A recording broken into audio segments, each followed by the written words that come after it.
Welcome to Behind the Lens podcast with Alan Howe.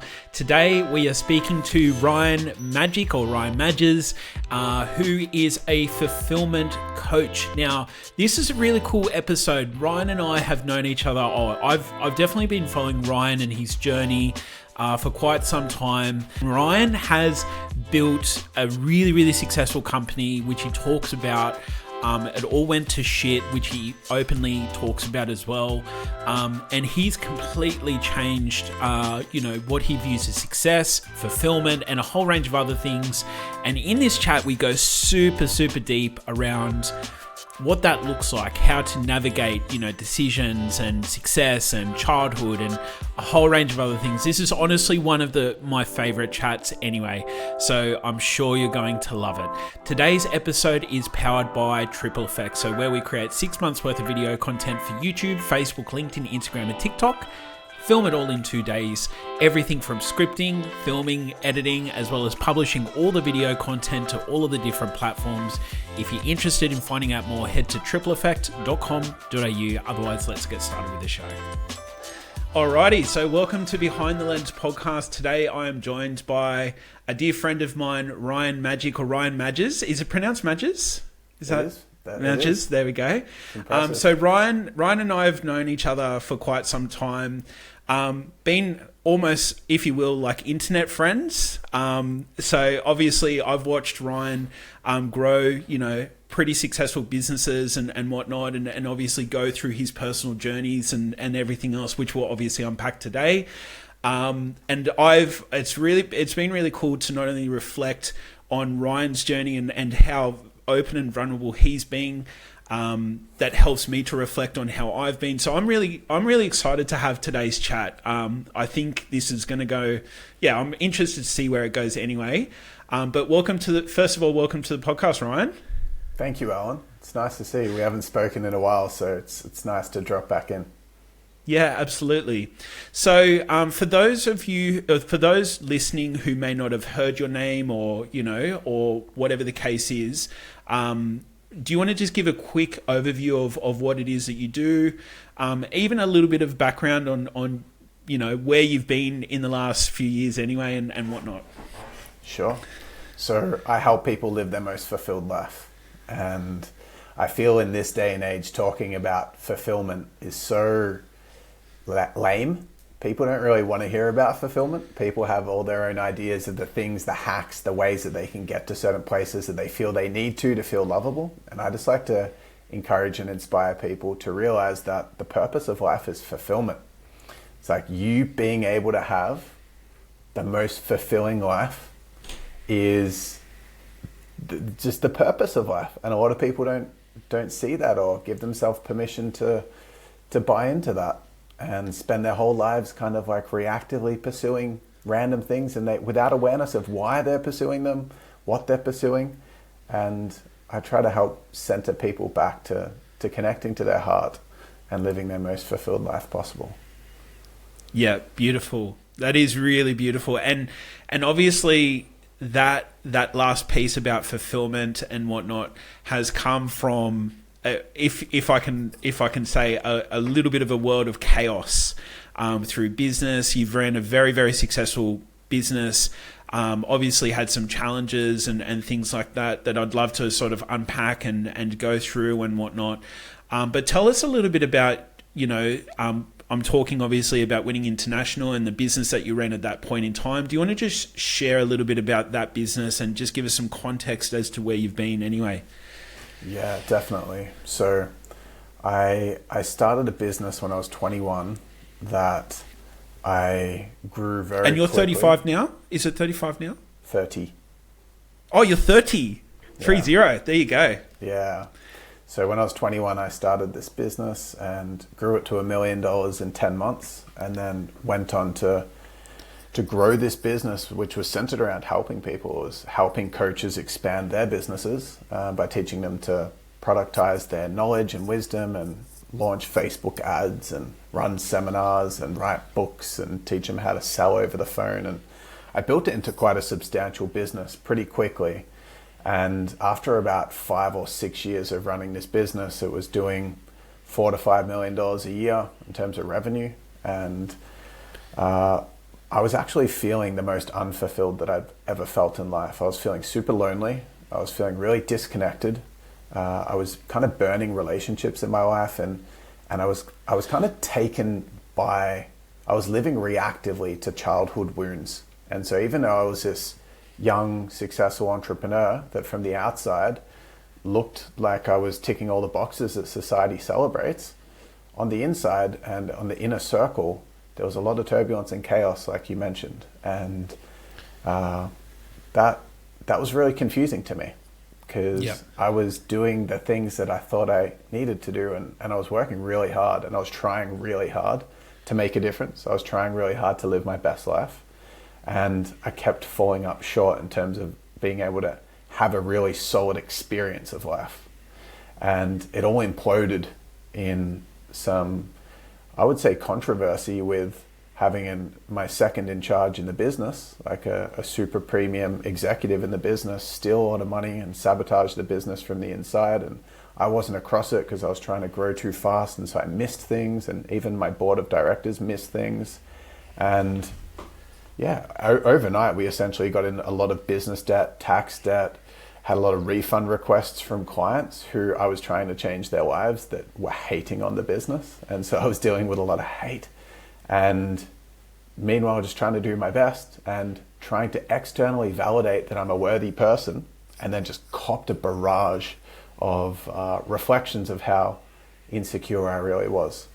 And so that was the chaos, and that was that business. I'm focusing more on the negative aspects of it because I feel like that's where the power of this message is.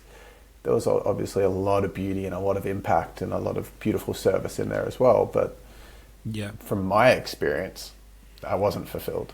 And so I needed to look at that and go, what the hell is going on here? And I decided to shut the business down and try to learn to love myself without all that external validation I'd built up around me. The identity of being a successful entrepreneur, the identity of giving over $100,000 to charity and being some big impact-driven guy, the externals of having a big team to manage and feel significant to help every day, and just be okay with being myself without any of that stuff. What did that look like? And that's like the last 5 or 6 years that led me to today, where I live life fairly differently, and I teach a lot of different things to what I used to teach. Yeah. That's obviously a really beautiful journey, and with a lot of shit along the way. If it's okay, Ryan, I want to talk about the shit, right? So, like, having to close down a business, and I don't know whether you'd call it like an ego death. It sounds like there's a few things that died along that process, right? I'm really curious.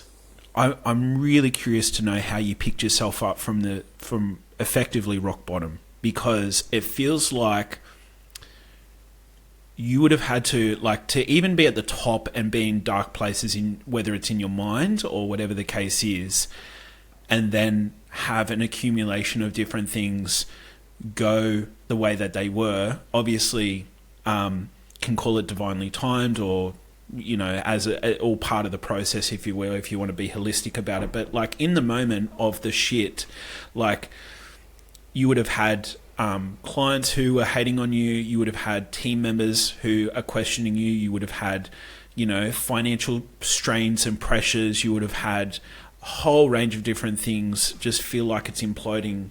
Do you want to tell me a little bit about that process for you?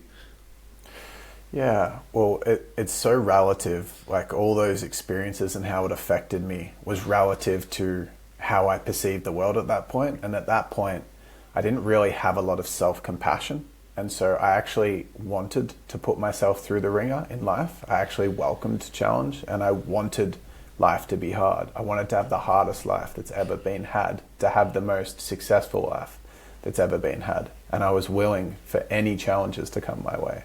And so it was all relative. At that point, I was like, no, these challenges suck so much, poor me. I was like, yeah, whatever, bring it on. Hit me with more. I don't give a shit. I'll do anything that I need to do to become the most successful person that's ever lived. That was kind of the perspective I had. So these challenges, water off a duck's back. I didn't care because I was numbed out from connection to my heart, because I was so driven from the insecure patterning in my head that I was disconnected from my heart.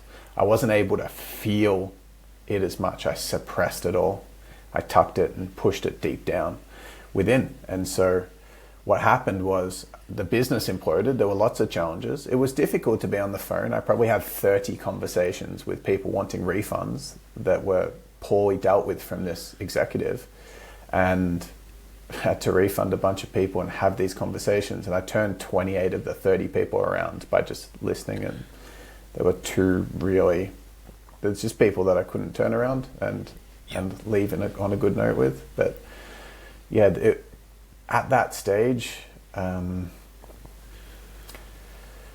challenges were just necessary steps. But the moment that I realized that everything that I was building up here, that I thought was in alignment with the way that I wanted to approach life, was actually being created from insecurity, which was a complete blind spot because my head was running the show. I didn't know. If I had known, I wouldn't have been doing it. But I didn't know that I was trying to prove myself to the world. I didn't know that I was insecure underneath. I didn't know that I was living reactive to childhood patterning. And the moment that I had some awareness of that, it just kind of shocked me that I could have been going so hard and so long without even realizing it at all. And that's the thing that made me really just pause, question everything, and make a decision to shut everything down. Because I actually turned the ship around. Like, we're in a really tough place. And because I was driving for big expansion so much, I was never driving for profit. So as soon as I just cut unnecessary costs, our cost base went from 250 to 300,000 a month down to 40,000 a month overnight, because I didn't need the expenses. I was just driving it to take us to 25 mil a year. And so the business became profitable, very profitable, as soon as I just played for profit. But at that point, when I realized I was trying to prove myself, I shut it down to go on that inner journey. And that's when I had all the feelings that were suppressed over the years of pummeling life and pummeling myself and challenging and driving and growing, and 100-hour working weeks for 7 years in a row. After that was when I had to catch up with adrenal fatigue, disconnected friendships and family relationships. I had to confront my insecurities in relationships, romantic relationships. I had to learn to feel emotion in general, and the catching up of all of that was where the pain started, I guess. Okay, so almost when you started to feel, like, accept and open yourself to feeling those emotions is when it really hit home. Is that? Yeah, just life. Because I grew up in a very unsafe environment with a drug abusive dad and an alcoholic mom, and they were both suicidal and had serious mental health conditions. And the sort of things that were going on at home, like there was a time when my mom was held at gunpoint at home. I didn't know. I kind of like dropped all this stuff. I didn't know that this stuff went on underneath. And for the record, my parents are very well-meaning, beautiful people. They just had their own trauma and challenges from their upbringings. So I had a very tough upbringing, and it didn't have the space for my emotions to be seen and recognized and accepted growing up. And therefore, as an adult, I didn't learn to feel. And so feeling for anyone, think of a successful executive in the city working some big end job, or Elon Musk, or most people don't feel safe to feel their emotions. And it was just that, but a big accumulation and a lot of trauma to process, essentially. Yeah. So first of all, Ryan, I know that you've shared, a lot of really, really deep stuff on publicly through lives and through your own social channels. But I want to first thank you again for being so open and candid here. And I want to also just share my own experience as well. So our upbringings, whilst they're quite different, like I have both very, very loving parents who, love me dearly. But what happened is, like, it was a very Christian upbringing that I had. And through, I think a combination of, things that the church would suggest and encourage, as well as, like, my dad's individual upbringing, my mum's individual upbringing, there's times where, like, I wasn't able to express myself, and it was more so taken of, being naughty and whatnot, rather than what I now know as a father is giving our kids time and space. Like, if I've got 2 kids, 5 and 8, they have their own challenges at daycare and at school and things like that. And they, just like I need sometimes if I have a really crappy day, I need an opportunity to walk outside or go take the dog for a walk or go down to the beach. And they're obviously just expressing and showing, they're just unloading, they're unpacking their days and whatnot. And I want to, like, so first of all, what I'm trying to share is that obviously your journey is extremely unique and to you and everything else, but I experienced something very similar about expressing emotion that I really didn't get to unpack until I was probably in my late 20s and 30s, and you talk about unmasking and really feeling the emotion. I know that it doesn't sound like you, because from previous conversations, it doesn't sound like you ever had real issues with drugs and alcohol, but I did have problems with drugs and alcohol, and I was using drugs and alcohol to mask emotion. And the moment, like, so I've been sober now for 3.5 years, and the moment that I started to put that aside, it probably took another 6, 8 months, 9 months for everything to really hit, like, really, like, feel the emotions, feel all the feels, if you will. And I really get the sense of what you're talking about. Like, we're talking about, I almost had an identity shift that it's very hard to explain the difference, obviously, other than a few habits here and there, but I am a completely different person to who I was prior to that experience. So that's why I'm really curious. And it leads to my next question, which is, for someone who may feel like they're still masking their emotions, or someone who still is not really feeling everything that they could be feeling, do you have any guidance or words for someone like that? Absolutely. I'd love to first respond to what you said and just honor you for your vulnerability on here as well, man, and the courage that you had to be able to recover from alcoholism, because that's amazing. Like, that's incredible and so courageous. And trauma is subjective, meaning that someone could be molested and someone else could have heard a loud sound, and the child who experienced both of those can have, like, the opposite affected.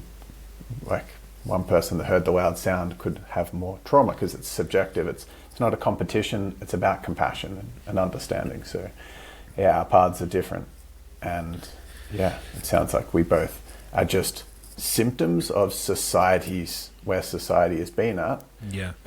Going, because people go against their values to meet their needs.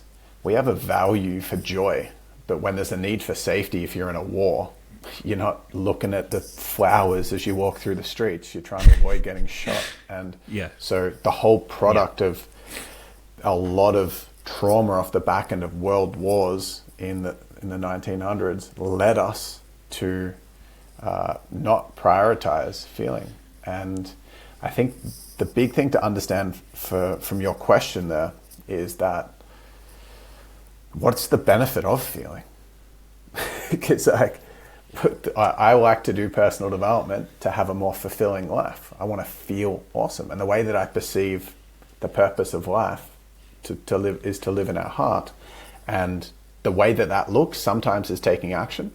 Sometimes it's actually just enjoying and enjoying life and receiving in life. And sometimes it's doing the work, like spiritually, emotionally, mentally, to be able to find out what's blocking our ability to do some meaningful, purposeful action in the world, or just freaking enjoy experiences of being in nature or hanging out with friends or whatever it is. So that work component is what feeling emotions comes into.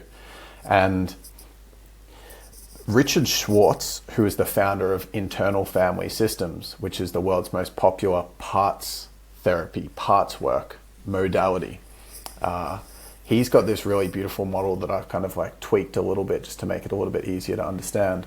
It's essentially that any addictions that people have, short-term gratification tendencies, or any unhealthy behavioral patterns are two ways that our nervous system blocks us from feeling emotion out of the fear of not being able to hold the pain in our nervous system that comes with these deeply buried painful emotions. So if someone's in the workplace, in their job, and they're noticing themselves feel vulnerable or some emotion that starts creeping up, they might get cranky. And that's an unhealthy behavioral pattern that pushes down the emotion. Hey, did I do something to upset you? No, I didn't. Go away. It's like, what's that protecting? They're actually feeling sad or scared underneath, and that's an unhealthy behavioral pattern.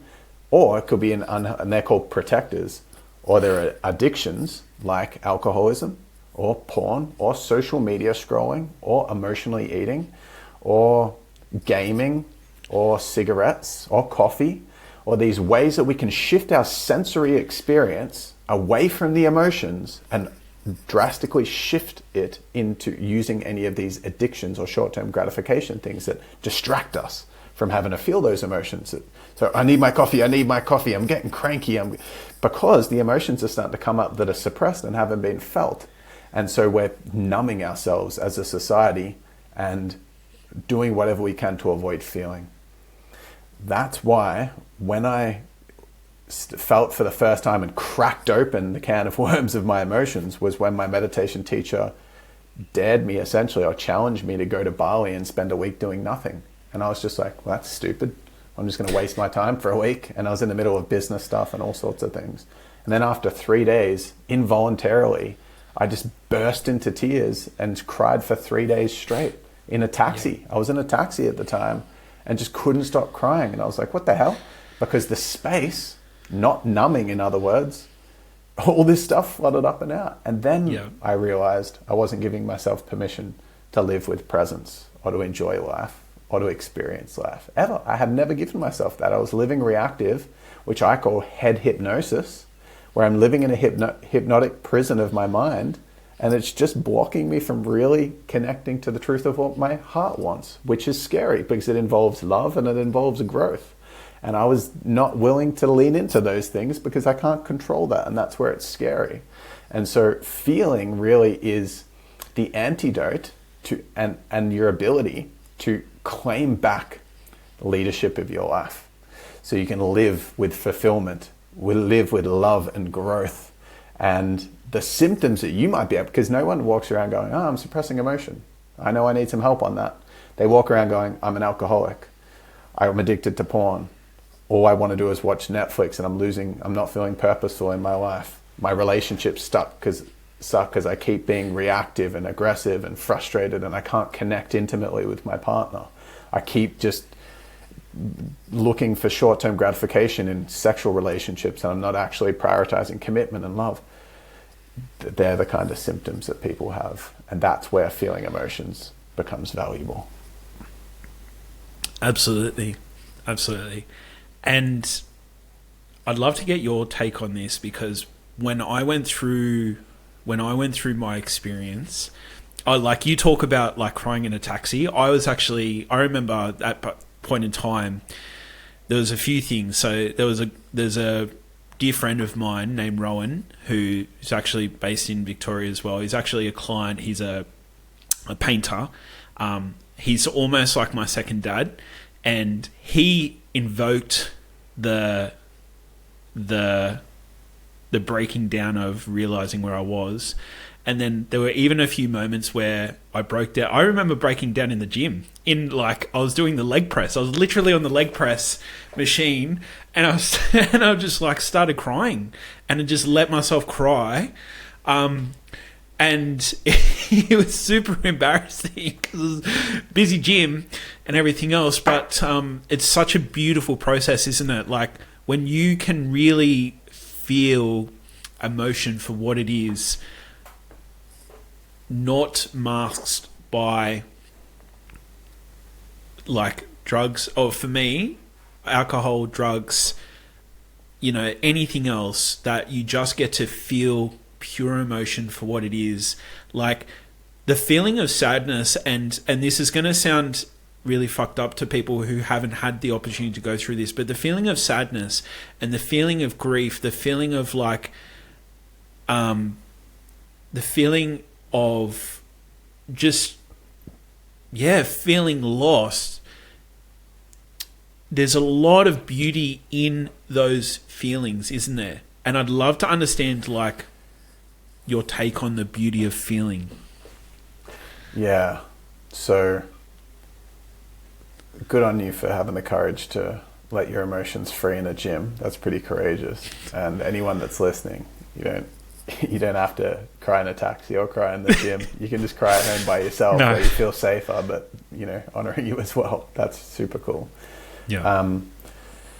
So when someone first starts connecting to their feelings, grief, sadness, it can be confusing because we have two aspects to our consciousness. We have our head and our heart. Our head desires safety, and it's survival based. It's our animal brain in a way, and its sole motive is survival. And the way that it thinks we're going to stay safe is by staying in the familiar, and the way that it keeps us in the familiar is control, right? We have the opposite side of that though, which is our heart, and our heart doesn't desire safety. It doesn't care about that. It cares about fulfillment and freedom, and it believes that love and growth is going to give that. And the way to get love and growth is by being in the unfamiliar. So you have our head that wants the familiar, the heart that wants the unfamiliar. When you feel emotions and you're connecting to like the present moment in life and letting part of our humanity come out, the head starts to freak out. We feel unsafe. We can feel that's why at all costs, people commit suicide before they feel uncomfortable emotions in a lot of cases. Anyone that commits suicide because the feeling of overwhelm with the feeling of grief and shame is so strong. They feel so ashamed for who they are that they're so afraid to sit with that they prefer to escape the emotions by leaving the earth. That's how scary it can be to feel our emotions, right? Because wrist cutting and suicide is an emergency, like push the big red button. I can't deal with these feelings. I'm fucking out, and they leave. And so it can feel joyous if you're in the process where you've learned to feel safe, and it's a natural thing. And it can feel beautiful because you realize when you're in it, oh, all this stuff I've been holding on to, I can let it. I can let it go, and I can surrender here, and that can feel relieving when there's been so much holding on, so much pushing down, so much addiction and desperately trying to avoid it and reactivity. But it can also be terrifying. Like a lot of the time, I'm not every day just levitating in enlightenment and just feeling fulfilled. I also very regularly, every day, do things to try to avoid feeling as well. Everyone does. I'm just more aware of it than the average person because I've been on this journey. But feeling can be very, very scary initially. So I would say that learning to be okay with and to understand and witness how your life is better when you learn to healthily process your emotion, that's the first step. And then maybe in the future you can like experience the joy. I would just say learning how to feel your emotion will just allow you to have a more fulfilling life. And then maybe in the future people can learn to really enjoy that process, because it's damn scary to feel. Yeah, absolutely. Absolutely. All right. It's beautiful. And I would highly, highly encourage someone who maybe is used to masking emotion in any way, shape or form to dare feel the emotion for what it really is, and whatnot as well. All right, so I want to pick up something that I've sort of heard as you've been talking, right? So I asked you about your background and you know, your time in... Hey, sorry to jump in, Alan. Can I quickly give a couple of resources that people can use? Yeah, absolutely. If they resonated please. with all that and they're like, well, I don't know what to do now. Yeah. One, there's lots of ways you can process emotion, but what you can do is you can just get to a place where you feel you've got a safe space, where you feel comfortable enough and you don't feel embarrassed or ashamed of the feelings, and put on music that encourages it out. So I always find personally that if there's some emotion underneath and I'm feeling stuck and I notice the patterns of like really trying to avoid life or addictive behavior, or I'm really frustrated and I'm feeling really anxious and I'm like, something's not right. And then I go, awareness, holy crap, this could be emotion underneath. Then I put on really angry music in the space and I just go nuts and I hit, like I'll use my whole body to like Donkey Kong smash a pillow on a bed or something for a while, and then I'll scream into a pillow and shake and move as much of my body as possible, which allows the energy, because emotion is energy in motion. So there's stuck energy and it's stuck in the body. So if you really move, shake, temper tantrum on the bed, like a little kid that's having a tantrum on their back, smacking your legs and hands, shouting, hand screaming, pillow screaming, Donkey Kong smashing, and put on an angry song for like 5 minutes, and then put on a really sad song straight after, and then just let yourself be still, and even try to like force a little bit of fake crying out, and that'll let the emotion start to come up and out. And then afterwards, just rest for a little bit, do something, just have some fruit or something that's nice and sweet afterwards that makes you feel a bit nurtured after you're feeling really vulnerable. Then get on with life. And you have a little closed container. Really good advice. I did the equivalent of that at the beach. So I remember. That's so audacious. Another courageous, audacious thing to do. Yeah. So this one. So my screaming, I actually went under the water and screamed under the water like multiple times, and then like that was a huge like energy drain, like exertion, if you will. And then. Yeah, and I didn't even realize, but yeah, I hopped in the car and then I started crying and whatnot. And you're absolutely right. Like, I think it's brilliant advice, like to use music to invoke emotion or to help the process, knowing that this is either coming along or I really want to feel my feels now in this moment. I'm ready. And using some songs, like you said, like some angry songs and then sad songs and then like even some joyful songs as you're processing your emotion. And I think that's the beauty of music in itself, as well, is that it really does allow us to help process things as well, doesn't it? Yeah, it allows us to feel. And there's a lot of creators and artists that make movies. I know like Justin Baldoni, who's a movie producer and actor and director in Hollywood, and his whole mission is to create movies that help people feel.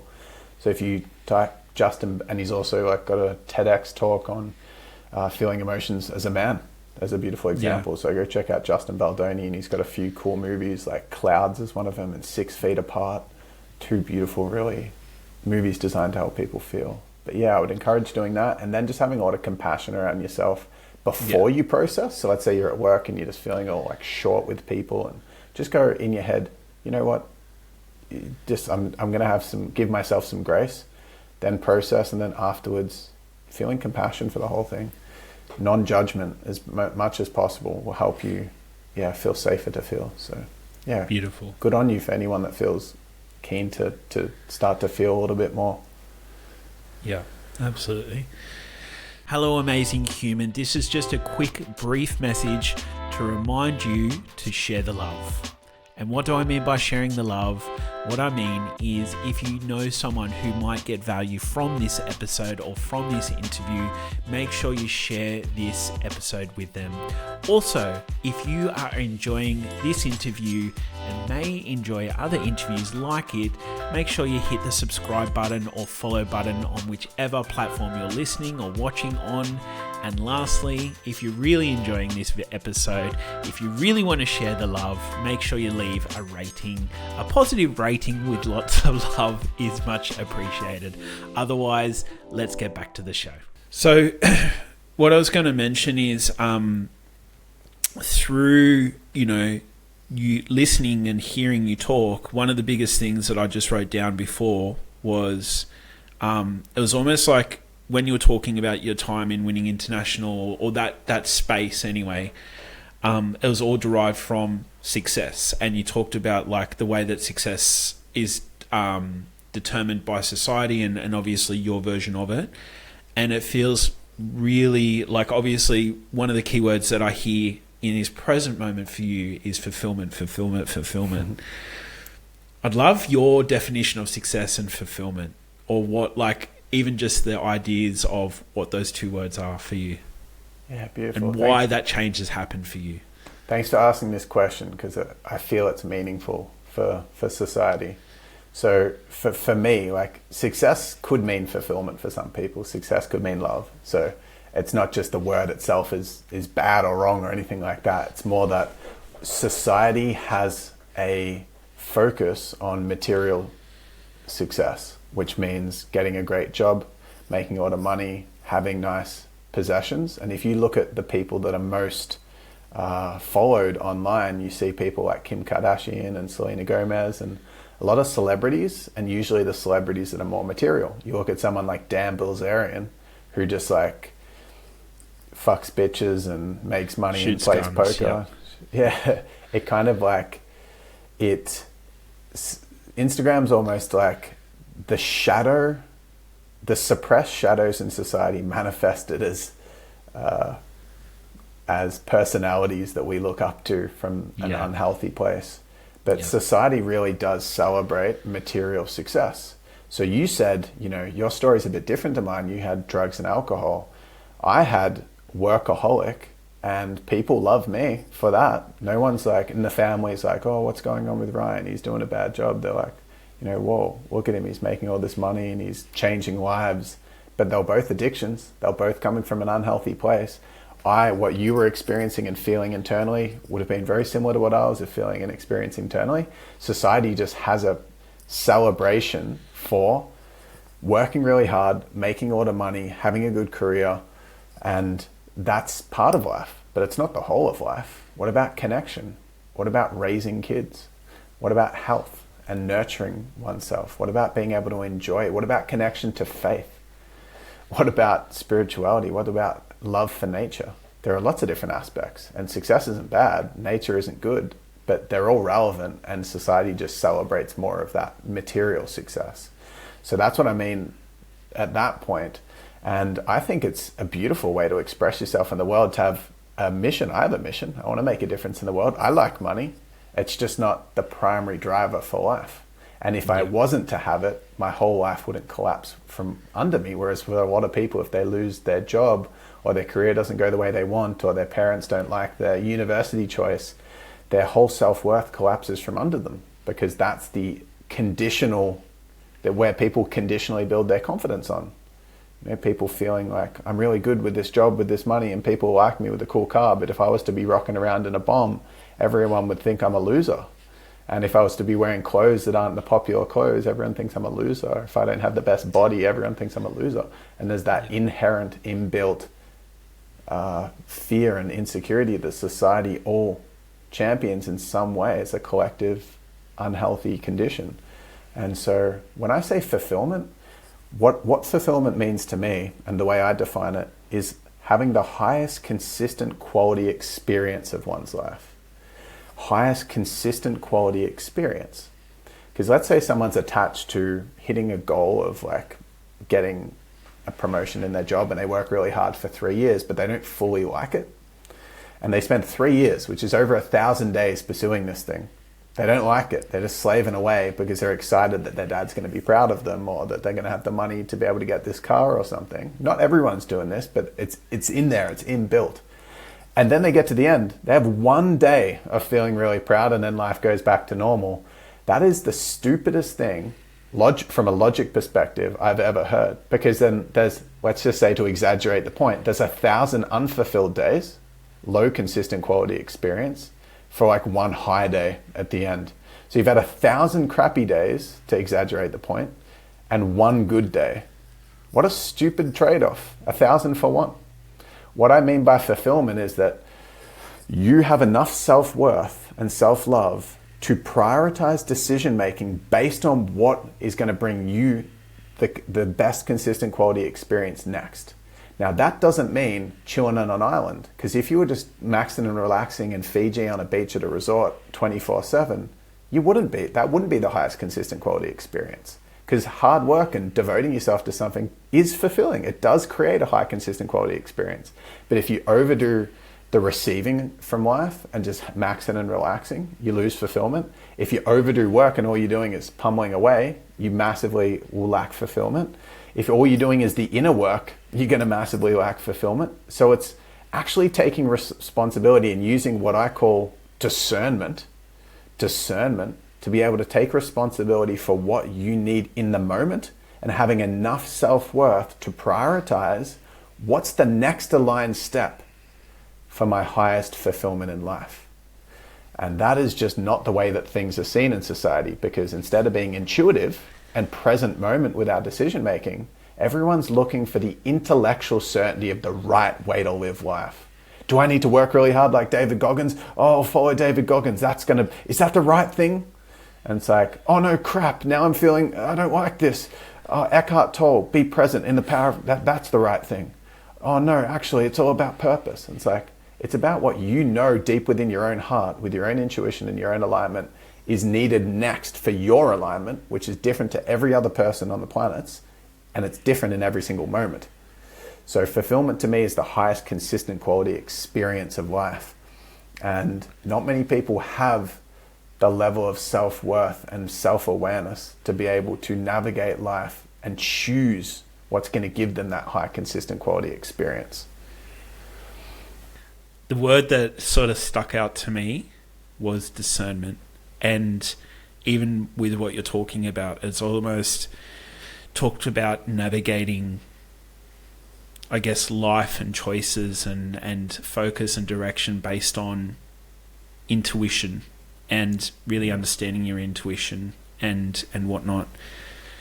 So I know this to be true for myself so much as well. I feel like I've done a lot of work personally to be able to get to a point where I'm so open to like people pitching me and offering me things and all those other things, right? As we all are, like, you know, especially, you know, I run a business, I'm open to growth and opportunities and etc. But that discernment and really intuitively knowing your North Star, I call it the North Star, for myself, and understanding whether something's a yes, a no, or a not right now sort of thing. Yeah.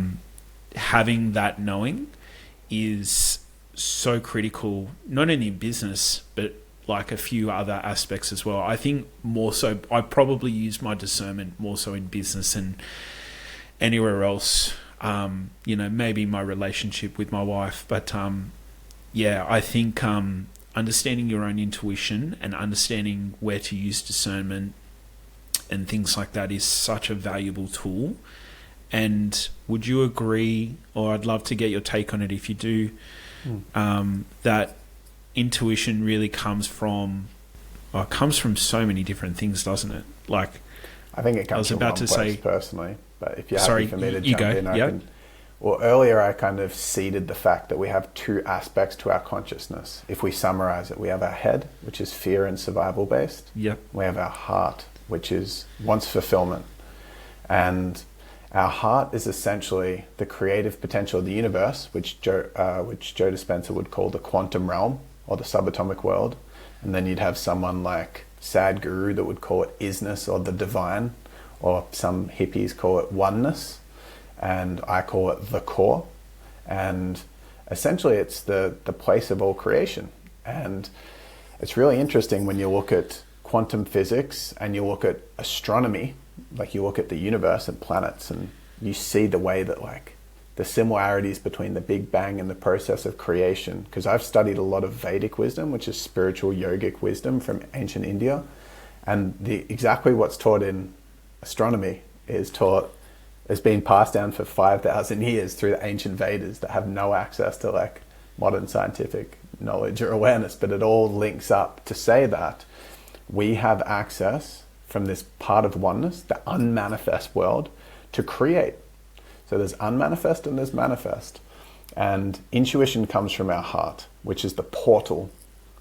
That our heart is the way that the universe creates, because the only constant we have in life is change and creation. And our heart is like a portal. We're like a vessel that the universe uses to create a bunch of unique things. And everyone has a different North Star, if you will, or a purpose or a guiding path. And, you know, the head speculates. It's trying to gather certainty because it's trying to control and know how to feel safe. But the heart knows. The head speculates, but the heart knows. And that's why what you just said, when you're like, you know, I'll look at what's a yes, a no, or a not right now. There's power that comes to that as well, because you're referencing your own inner knowing as to what's next on your path. So when you make a decision forward, there's full certainty with it.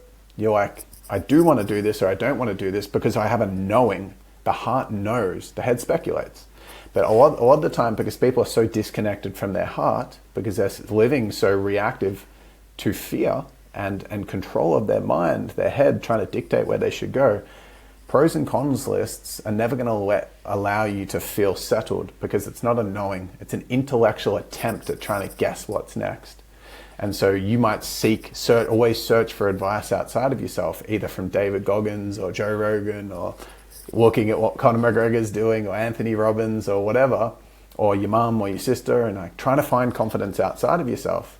But when you can find that inner intuitive aspect, the heart, that portal, when you can reference that part for what your decision making is, not just with the big decisions, but for any decision, then it's a knowing. And then you carry yourself with absolute certainty forward, because you know that that's what is going to lead to your most fulfilling life. There's no hesitation, and there's complete reconciliation with it. Yep. And it's not even about making, in inverted commas, the right decision either, because the decision will always lead you to the right decision, regardless of whether like it doesn't work out or it doesn't pan out the way you were hoping, or whatever the case is, because one way or another, your intuition has led you to a point of learning or understanding or correction or pivoting, however you want to look at it. But that certainty in making that decision allows you, it reinforces the confidence of making more decisions, clearer decisions, and better decisions, if you will. Yeah, what you're saying is so on point, because one of the affirmations that I live by on a daily basis, which is a part of this practice I do daily, called the Heart's Prayer. And one of the prayers is, thank you so much for the perfect unfolding of my unique path. And this comes back to what Steve Jobs says in his famous Stanford address speech, where he says, you can't connect the dots looking forward. You know, you can only connect the dots looking backwards. So you have to somehow trust in karma or God or the universe or whatever, to know that if you keep trusting your heart, you keep trusting intuition, that the dots are somehow going to line up. But they always do. And a metaphor of that's like, if you're in a relationship and you're just not getting what you want, and it's kind of breaking down, and you're so upset, why is it just not going the way that you want? And you end up breaking up with them. There's never a regret there.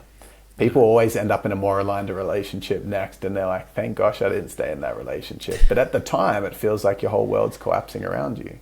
So the moment that someone like makes a decision from their heart, the only time that would ever the dots wouldn't connect is if the picture that's been drawn in the head is from the head's attachments.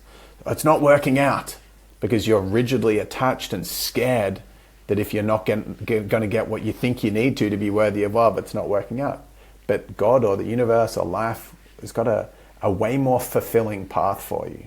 So for me, for example, you could look at like, Ryan's life sucks now because I make no more than a few $100,000 a year now, and I used to make $4 to $5 million a year, right?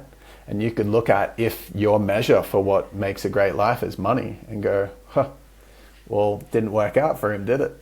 But that's based on your head's attachment to feeling worthy for money. For me, I'm significantly more fulfilled now. So, and thank gosh, I was able to follow my heart and shut that business down and learn to love myself and do all the unique steps that have allowed me to arrive at this point where I can actually extract the richness from life and feel a sense of fulfillment in my life, which is so precious to me. So everything's always unfolding perfectly if your primary motive in life is fulfillment. And a lot of people don't have the courage to prioritize fulfillment, number one, because they're so attached and scared of not achieving what they think they need to feel good about their life and who they are. But if you can surrender that and love yourself enough to go, this happened for me in relationships. I got to a point where I was like, screw the attachments to what my partner's going to be like. Just give me who I need to be most fulfilled. They might be overweight. They might be not even in business, because I always wanted to be with some super hot, super like confident, super successful like person that when I was with them, everyone else was like, whoa, how'd Ryan score that chick? She's amazing. Whereas when I was like, what do I need for the greatest fulfillment? You know, and my current partner is actually, coincidentally, is super beautiful, is driven and stuff, but she's gentle, she's kind, she's loving, she's nurturing, she prioritizes intimacy. She's such a beautiful person and such a perfect fit for me, but I would have probably looked past her in the past because I was looking to try to get my ego met, not my heart's desires for fulfillment. And I think that's a beautiful metaphor.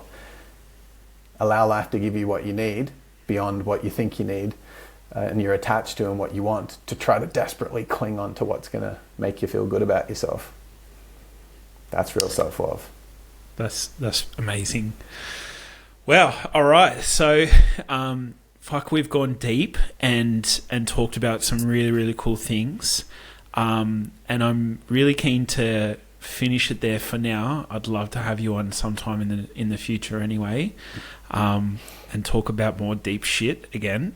But if people are interested in finding out more about you and or even interested in giving you, hearing more about the work that you do, or even following you, what's the best way to find you or reach out to you? Well, thanks for having me on, Alan. And there's one more message I'd love to give. Is it cool if I give one more message to people? Yeah, absolutely. I'll tell them where to find me first. Firstly, I'd love to hear that if there was something that Alan and I went through today, or particularly something that I said that resonated with you, please shoot me a message. You can either email me at ryan@ryanmagic.com or at the Ryan Magic, which is my Insta handle, and just shoot me a message if there's something that connected with you, because receiving those messages for me are the most meaningful thing. And just check me out on Instagram at the Ryan Magic, and please, it really does make a difference for me to receive beautiful messages from people. I've done that from one of your podcasts as well. Awesome. Yeah. Appreciate that. So that's really meaningful for me. And guys, thank you so much. If you got to this point in the interview, before I hit home the one last really important point I want to share, we've covered some things that most people don't even have the capacity to want to listen to. We're not talking about how do you get to six figures in 90 days and how do you grow really quickly and how do you get a girl's number, how do you get the best body. We're talking about the richness of life, and it takes a lot of courage or work to get to a point where that's what you really prioritize. So honoring anyone that got to this point. And the thing that I'd like to mention to finish this is that everyone's given a North Star, like what Alan said. So you right now that are listening, the person that's listening to this, you have a dream. There is something that's unique to you inside your mind and your heart and your soul that is something that would excite the crap out of you to live. And it's deep in your heart. And what a lot of people don't realize is they go, oh, well, that's too good to be true. Why would I want that? But the thing is that God's not taking the piss. And what I mean by that is, if you're gifted a dream, you're only gifted it because it's possible for you.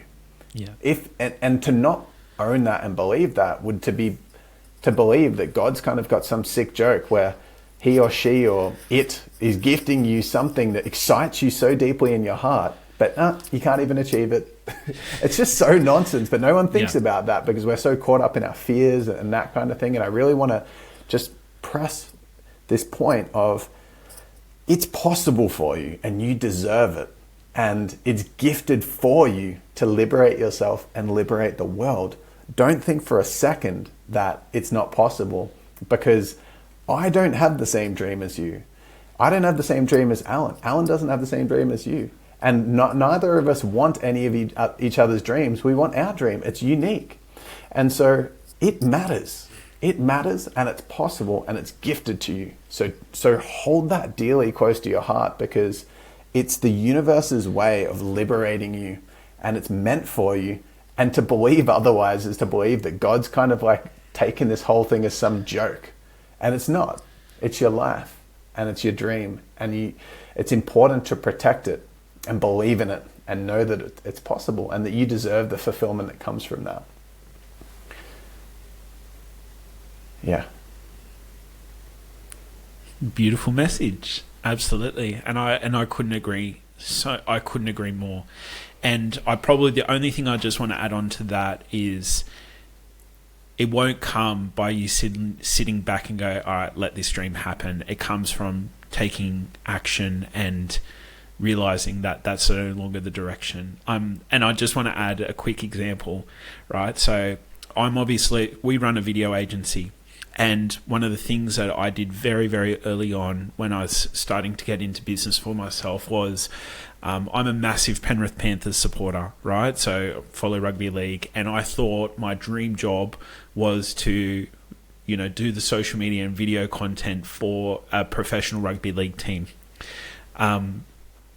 Through a family connection, I got to do some video work for a local rugby league team. And see a couple of things. And after 3 different sessions of doing it, I realized that that's no longer my dream. I realized that as much as I painted this picture of what I wanted, I realized that it contains elements of what I want, which is sort of like a creative expression and things like that. But I don't want to be in this environment where I actually have to travel and I'm sort of talked down upon to, like I'm just another employee. I really wanted to be more in partnership with other business owners and business people and really like facilitating and helping them in their marketing and things like that. And so through that experience of doing the thing that I thought I wanted to do, I realized it's not the thing that I want to do, but it then led me to more of what I do want to do and things like that. So I think beautiful. I think it's beautiful advice, and and it's just obviously you've got to take action and you've got to take the steps towards that as well. Yeah, that's beautiful. And one thing that I talk about with people is like knowing the difference between your head's attachments and your heart's desires. Like we have head and heart, fear-based, love-based, fulfillment-based, and the heart has certain things that it desires to get from these dreams. So for you just mentioned really connecting to and feeling in partnership with the businesses, like really making a difference and enjoying that feeling.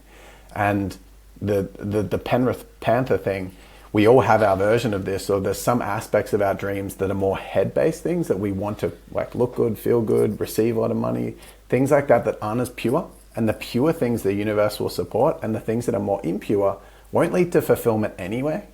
But the universe isn't going to support it as much anyway. So for me, that's like getting on here and to have this conversation. If I was like, I want to be on this podcast and that podcast and like trying to find all the big names so I feel like I'm significant, versus being on this up and coming awesome podcast, but getting to connect with Alan and connect with you guys, for me, is meeting my heart's most beautiful desires. It doesn't, like the significance of the size is not relevant. I'm still doing the same thing. I'm still loving this because this is what I love to do.